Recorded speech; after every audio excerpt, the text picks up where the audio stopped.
కాబట్టి మీరు ఆయన రాజ్యమును నీతిని మొదట వెదకుడి, అప్పుడవన్నీ మీకు అనుగ్రహింపబడును. మత్తయి సువార్త 6వ అధ్యాయము 33వ వచనం. ఈ జీవితంలో ఒక్కో వ్యక్తికి ఒక్కొక్క గమ్యం ఉంటుంది.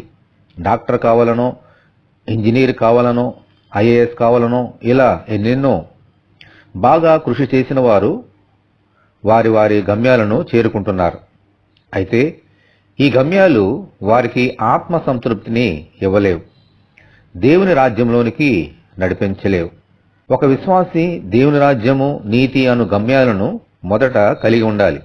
గమ్యాలను చేరుకున్న తర్వాత వచ్చే శాంతి సమాధానములు ఆత్మ సంతృప్తితో పాటు మనకు ఈ లోక సంబంధమైన గమ్యస్థానాలు చేరుకున్న తరువాత నెమ్మదిని, దేవునికి అనుకూలమైన జీవితమును కొనసాగించడానికి దోహదం చేస్తాయి.